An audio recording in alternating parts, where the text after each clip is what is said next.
नमस्कार दोस्तों, स्वागत है आपका टेक्नो डिफेंस अपडेट पे। तो दोस्तों आज हम इस वीडियो में जानने वाले हैं F-35 S-400 के सुरक्षा घेरे में जाकर क्या उसको तबाह कर सकता है, साथ में दोस्तों कहां तक उसके घेरे के अंदर जाकर सर्विलांस कर सकता है। और S-400 जो कि दुनिया का सबसे ज्यादा एडवांस एयर डिफेंस सिस्टम माना जाता है, जिसे भारत भी खरीद रहा है, क्या वो इसे घुसने देगा? अगर F-35 घुस भी गया तो क्या उसके वापस जाने के चांसेस है? तो चलिए दोस्तों अपनी वीडियो को शुरू करते हैं, लेकिन उससे पहले अगर आपने चैनल को सब्सक्राइब नहीं किया है तो प्लीज चैनल को सब्सक्राइब कर दीजिए, साथ में बेल आइकन को भी दबा दीजिए ताकि आपको ऐसी ही डिफेंस से रिलेटेड वीडियोस मिलती रहे।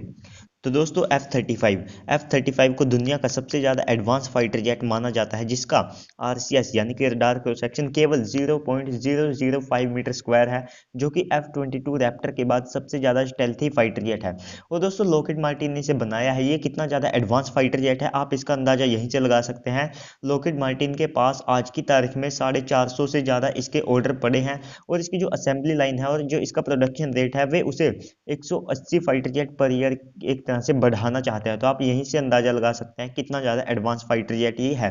और दोस्तों एक stealth multi role fighter jet है जिसकी स्पीड 1.6 मैक है, और दोस्तों एक मैक के ऊपर जाकर इसकी जो स्टेल्थ कोटिंग है वो माना जाता है कि एक तरह से खराब होने लगती है।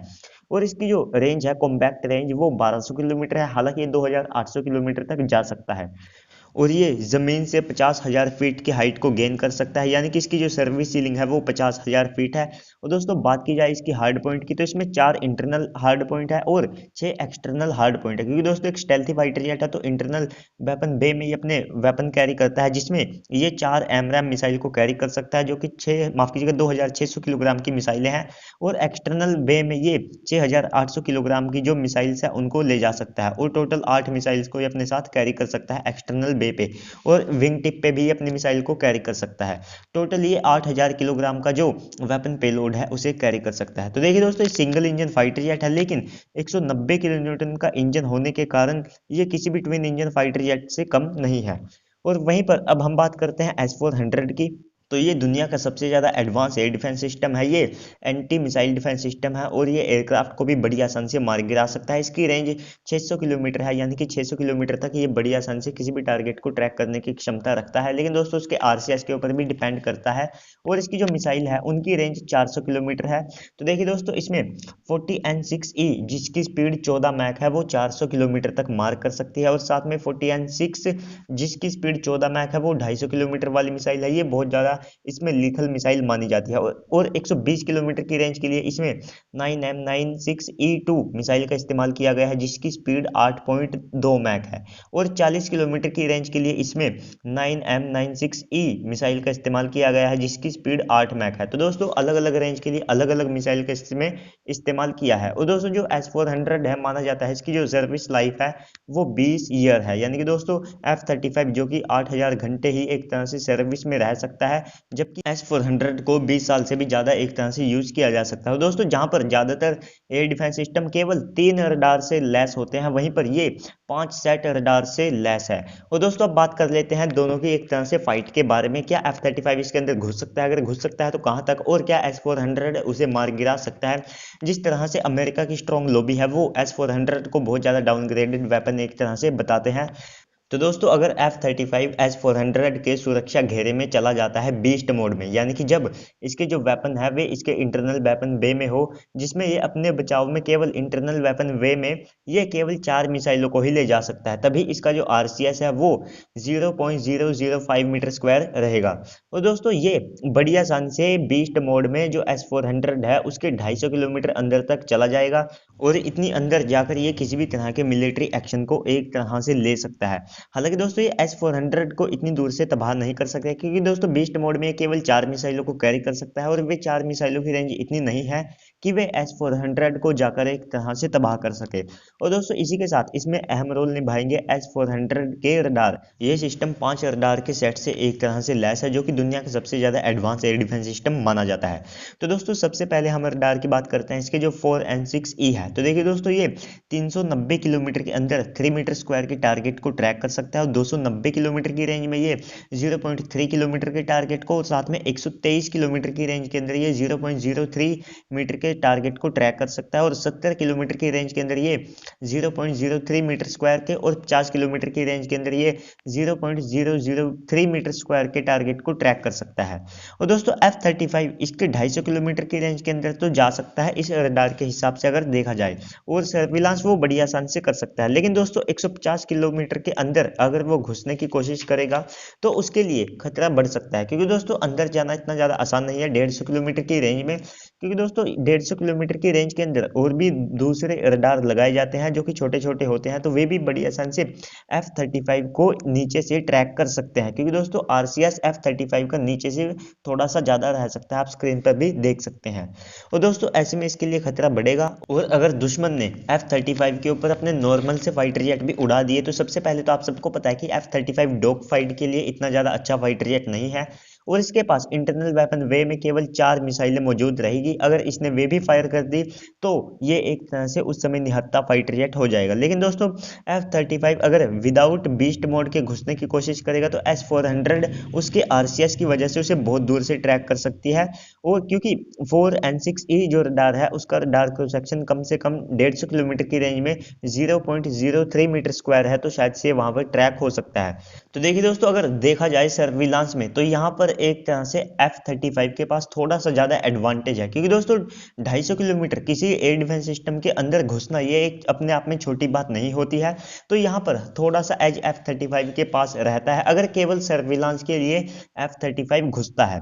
और दोस्तों अगर देखा जाए आर पार की लड़ाई में अगर F-35 को S-400 को तबाह करना हो, और अगर S-400 सीधे F-35 को तबाह करने के लिए आए, तो देखिए दोस्तों रशिया ने अक्टूबर 2008 में नियोबियम एम नाम का एक रडार बनाया, या जिसे नीबो एम के नाम से भी जाना जाता है, हालांकि इसका पूरा नाम ZH66 नीबो एम रडार है। और दोस्तों ये एक्स बैंड रडार है जो कि UHM को एक तरह से अलग अलग दिखाता है। और दोस्तों उस समय एक तरह से कहा जाता है 2015 में इसका जो पहला डेमोस्ट्रेशन है वो भी रशिया ने तैयार कर लिया था, जो कि एक तरह से सक्सेसफुल रडार ये रहा था, जो S-400 का अब हिस्सा है। इसके बारे में कम जानकारी हासिल है, क्योंकि ये बहुत ज़्यादा एडवांस और ज़्यादा लीथल वेपन, ये माफ़ कीजिएगा रडार है, तो इस कारण से रशिया कभी इसके बारे में कुछ रिवील नहीं करता है। जो देश इसे एक तरह से लेता है वो भी इसके बारे में कुछ ज़्यादातर जानकारी नहीं देता है। जैसे भारत अगर आप ये खरीद रहा है, तो अगर भारत इसकी सारी जानकारी को मान लीजिए रशिया के अगेंस्ट जाकर रिवील भी कर देता है, तो इससे भारत का ही लॉस होगा, क्योंकि चीन पाकिस्तान जैसे देशों के पास हमारी जो टेक्नोलॉजी की जो स्पेसिफिकेशंस है वे एक तरह से चली जाएगी। और दोस्तों इसको लेकर USA कभी चर्चा नहीं करता है ये जो रडार है, क्योंकि उनको भी पता है कि ये वाकई में गेम चेंजर रडार है। और दोस्तों वे अपनी स्ट्रॉन्ग लॉबी होने के कारण F-35 को बढ़ा चढ़ाकर बताते हैं, और S-400 को एक तरह से थर्ड क्लास का वेपन बताते हैं। लेकिन दोस्तों आप सबको पता है कि फिर भी अमेरिका कभी भी F-35 को S-400 के खिलाफ फटकने नहीं देता है, क्योंकि उनको भी पता है ये कहीं ना कहीं इस फाइटर जेट को ट्रैक कर सकता है। तो दोस्तों अब हम जान लेते हैं Z66 नियोबियम एम की। तो देखिए दोस्तों एक एक्स बैंड रडार है, साथ में दोस्तों इसकी जो रेंज है वो 480 किलोमीटर है, यानी कि 480 किलोमीटर की रेंज के अंदर ये 1 मीटर स्क्वायर के टारगेट को एक तरह से ट्रैक कर सकता है, और 270 किलोमीटर की रेंज के अंदर ये 0.1 मीटर स्क्वायर के टारगेट को ट्रैक कर सकता है, और 150 किलोमीटर की रेंज के अंदर ये 0.001 मीटर स्क्वायर को एक तरह से ट्रैक कर सकता है।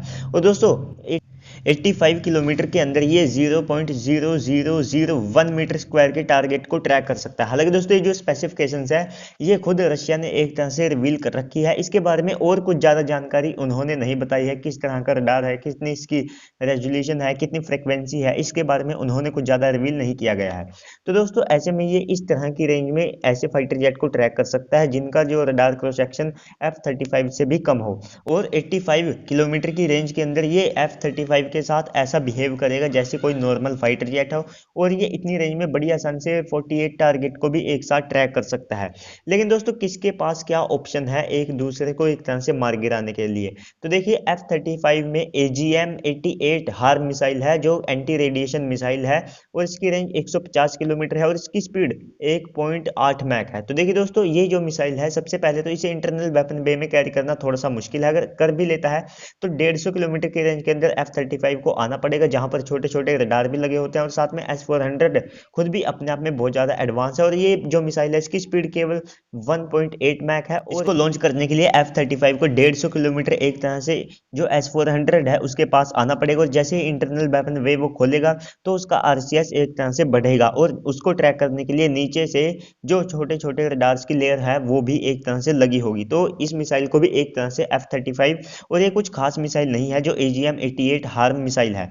और दोस्तों AGM-158 ये एक एयर लॉन्च क्रूज मिसाइल है और इसको तो S-400 बड़ी आसानी से मार गिरा सकता है। आप सबको पता है इसकी रेंज सबसे पहले तो 370 किलोमीटर है, लेकिन इसकी स्पीड केवल सबसोनिक है और ये साइज में भी थोड़ी बड़ी है, तो इसको S-400 बड़ी आसानी से मार गिरा सकता है। लेकिन F-35 के लिए यहाँ पर गेम चेंजर मिसाइल हो सकती है स्पीयर 3। ये MBDA और साथ में लियोनार्डो जो ग्रुप है उन्होंने बनाई है और ये इलेक्ट्रॉनिक वारफेयर मिसाइल है। लेकिन दोस्तों इसको भी एक तरह से फेल करने के लिए जो S-400 है उसके पास इलेक्ट्रॉनिक वारफेयर सिस्टम है। जी हाँ दोस्तों, आप सबको पता होगा कि S-400 में इलेक्ट्रॉनिक वारफेयर सिस्टम का भी इस्तेमाल किया जाता है और इसकी रेंज 130 किलोमीटर तक बताई जाती है। तो दोस्तों ये जो मिसाइलें हैं ये तो एक तरह से S-400 का कुछ कर नहीं सकती है, और अगर इनको लॉन्च करता है F-35 तो उसको बहुत ज़्यादा पास जाना पड़ेगा, जहां से F-35 को बड़ी आसानी से वो मार गिरा सकता है। F-35 कभी भी AGM-88 और AGM-158 से S-400 को तबाह नहीं कर सकता है, क्योंकि S-400 बड़ी आसानी से इन मिसाइलों को अपनी हाइपरसोनिक स्पीड वाली मिसाइलों से मार गिरा सकता है। हालांकि फिर भी स्पीयर 3 मिसाइल थोड़ी सी चिंता खड़ी कर सकती है। और F-35 अगर इस सिस्टम पर मिसाइल फायर भी कर देता है तो एक रडार या एक लॉन्चर को ही वो एक तरह से तबाह कर पाएगा एक मिसाइल के साथ, क्योंकि बीस्ट मोड में ही वो इसके पास जा सकेगा और बीस्ट मोड में वो केवल 4 ही मिसाइलों को कैरी करता है। जबकि दोस्तों S-400 में 5 रडार लगे हैं जो कि इसको ट्रैक करने के लिए फिर भी बचेंगे। भले ही F-35 कुछ कंपोनेंट्स को S-400 के खराब कर दे, लेकिन F-35 इतनी भी अच्छी परफॉर्मेंस वाला फाइटर जेट नहीं है कि वो इसे तबाह कर कर एक तरह से वहां से भाग सके, क्योंकि अगर उसने 1 मैक की स्पीड हासिल करने की कोशिश की तो उसकी जो स्टेल्थ कोटिंग है वो एक तरह से उतर जाएगी। और अगर आफ्टर बर्नर का यूज किया तो 190 किलो न्यूटन थ्रस्ट वाला इंजन इतनी थ्रस्ट जनरेट करेगा जिससे हीट भी जनरेट होगी, तो उससे S-400 इसका पता लगा सकता है, क्योंकि इसमें सीकर मिसाइल्स का भी इस्तेमाल किया जाता है, माफ कीजिएगा सीकर सिस्टम्स का भी। और 40 किलोमीटर रेंज वाला कॉन्सेप्ट इसलिए दिया जाता है क्योंकि अलग अलग सिचुएशन में मान लीजिए अगर कम बैटरी भी S-400 के पास मौजूद है तब वो 40 किलोमीटर की रेंज के अंदर F-35 को मार गिरा सकते हैं। लेकिन अगर पूरी बैटरी मौजूद है और तो ये 150 किलोमीटर की रेंज के अंदर इसको मार गिरा सकते हैं, पर F-35 कभी भी S-400 को मार गिरा नहीं सकता है इतनी दूर से। तो देखिए दोस्तों S-400 उसकी सुरक्षा में 150 किलोमीटर के बाहर की जो बेस है हालांकि उन्हें नहीं बचा सकता है, क्योंकि F-35 भी बहुत ज़्यादा स्टेल्थ फाइटर जेट है, इसको भी इतना ज़्यादा हल्के में नहीं लिया जा सकता है। और दोस्तों जो एक्सपोर्ट वेरिएंट होता है, आप सबको बता दूं, जो एक्सपोर्ट वेरिएंट होता है वो डोमेस्टिक लेवल से थोड़ा सा डाउनग्रेडेड होता है। तो इंडिया का जो S-400 है शायद से वो F-35 को ना रोक सके, ना चाइना का ना तुर्की का, लेकिन जो रशिया ओरिजिनल S-400 को यूज करता है तो वो शायद से इसको मार गिरा सकता है इतनी दूर से। तो दोस्तों दोनों ही अपने आप में बहुत ज्यादा एडवांस वेपन है, लेकिन दोस्तों दोनों को एक तरह से मार भी गिराया जा सकता है, लेकिन वो कंडीशंस पर एक तरह से जो है डिपेंड करता है और आप जो उस हथियार को चला रहा है उसके ऊपर भी। आप देखिए F-16 कितना ज्यादा एडवांस है, लेकिन हमारे पायलट अभिनंदन जी ने दिखा दिया है कि फाइटर जेट को चलाने वाला या मशीनरी को चलाने वाला ज्यादा एडवांस होना चाहिए, तो सामने वाले के पास अगर कुछ भी हो तो उसको भी एक तरह से मार गिराया जा सकता है। और दोस्तों साथ में ये जो कंफ्यूजन है अगर आपको इनसे रिलेटेड तो आप मुझे कमेंट सेक्शन में भी पूछ सकते हैं। और पूरी वीडियो देखने के लिए आपका धन्यवाद, और अगर आप चैनल पर नए हैं तो चैनल को भी सब्सक्राइब कर लीजिएगा। तो चलिए दोस्तों आज की इस वीडियो में इतना ही, मिलते हैं अगली वीडियो में, तब तक के लिए गुड बाय, जय हिंद।